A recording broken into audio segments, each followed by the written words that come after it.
There are few things in social dynamics as painfully predictable as the behavior of someone who talks behind your back. They spread a twisted version of reality, launch subtle attacks on your character, or try to damage your reputation in rooms where you aren't present to defend yourself. The moment that news reaches you, your immediate instinct is to react. Your mind screams at you to confront them, demand answers, show your rage, and prove to everyone that you are in the right. It is a visceral, completely understandable urge, and an absolute disaster from a standpoint of social control. When you react with anger or desperation, you give the slanderer the exact thing they want most: a stage, relevance, and public proof that they managed to rattle you.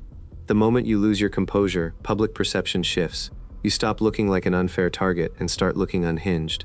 In the court of public opinion, anyone who defends themselves with panic looks like they have something to hide. Most people lose the reputation game because they operate as emotional spectators in their own lives. They view gossip as a personal attack on their honor instead of recognizing what it truly is: valuable psychological data provided by someone operating from a place of inferiority. When someone spends their own time, energy, and breath trying to tear you down in secret, they aren't revealing your flaws.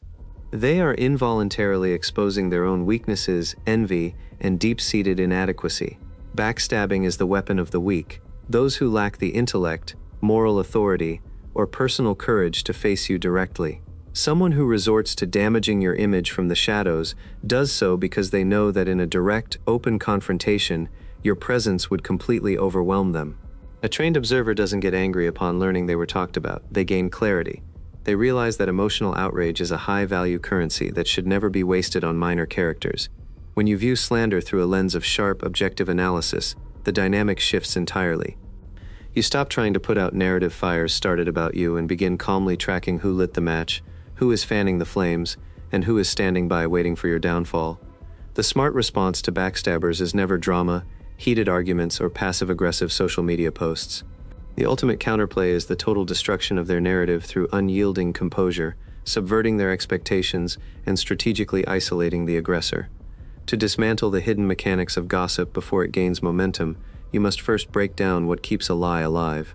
Every act of slander requires three core elements to survive and spread: a bitter originator, passive listeners, and a reactive target. If you pull the plug on your own reactivity, the entire machine breaks down. The rumor monger feeds their ego by anticipating your distress, defensiveness, or loss of control. When they see that your demeanor toward them remains sharp, composed, and unnervingly polite, paranoia sets in. They begin questioning what you actually know, how far your influence extends, and why their attempt to hit you bounced right off a concrete wall without leaving a single scratch. The most fundamental mistake you must eliminate from your behavior today is seeking direct confrontation. Walking up to a backstabber to ask why they said what they did is handing them total control of the situation on a silver platter. The second you ask that question, you acknowledge that their opinion holds enough weight to disrupt your mental balance. On top of that, an experienced slanderer will never take responsibility for their words. They will lie, claim they were misquoted, flip the narrative to make you look paranoid, or use your confrontation as fresh ammunition to convince everyone that you are volatile, reactive, and hard to deal with. You'd be giving them the exact proof they need to validate their story to others. Instead of naive confrontation, an analytical mind applies the rule of invalidation through presence. When you find yourself in the same room as the person who slandered you, project total, sophisticated indifference. Avoid giving off visible anger or conspicuously dodging them, as conspicuously looking away still signals hurt and emotional distress. Instead, look right through them. Engage them with flawless, cool, professional courtesy, as if they were a piece of office furniture or a stranger sharing an elevator. When you address them in the exact same neutral tone you would use with someone you've never met, you send a crushing message to their subconscious. Their existence has zero bearing on your reality. This brings us to managing the room and the audience. Gossip only gathers momentum when it finds fertile soil among the listeners. The people who heard the lie about you are actively watching your daily behavior to see if the story holds up against reality. If the slanderer told everyone that you're arrogant, difficult, or unhinged, but you show up every day with unshakable composure, competence, and quiet elegance, their entire narrative collapses. The glaring gap between what was said and what people actually witness will cause the group to question the slanderer's credibility and character instead. Without realizing it, the backstabber digs their own reputational grave. The best defense against a lie isn't your desperate explanation, it's conduct that renders their story mathematically implausible. To put this mindset into action and build an unassailable reputation, you must execute a strategic protocol built on 3 high-precision social moves. The first move is using strategic praise as a tool of exposure. When a messenger comes to tell you that someone was talking behind your back, don't display shock, annoyance, or hurt. Keep a calm face, pause for 2 seconds, and reply with complete tranquility, "That's interesting. I actually wish them the best." Or simply, "It's a shame they feel that way. They must be spending a lot of time thinking about my life." This response accomplishes 3 things at once. First, it shows the messenger that you can't be baited or manipulated. Second, it instantly places you on a moral and psychological high ground. Third, the messenger will carry that exact response back to the backstabber, where the surgical elegance of your words will deliver a direct hit to their ego. The second move is injecting logical doubt into the group. When the topic comes up in a circle where the rumor was planted, you don't need to defend yourself or make excuses. Instead of saying, "I never did that," leverage analytical curiosity. Ask rhetorical questions that force the group to think critically about the situation. Say naturally, "It's fascinating how stories develop such creative details depending on who tells them, don't you think?" Or simply, "Do you usually take opinions seriously from people who lack the courage to say them to someone's face? You haven't attacked anyone, named names, or lost your cool.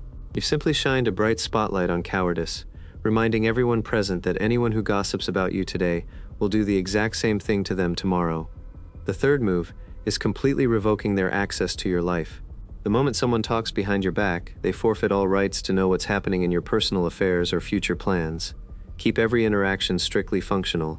In a corporate setting, stick exclusively to data, reports, and deadlines. In social or family settings, stick to polite, formal greetings. Never share plans, talk about your wins, reveal vulnerabilities, or air personal opinions in their presence. Become an informational wall. Manipulators feed on strategic data. When you cut off the supply, they starve socially.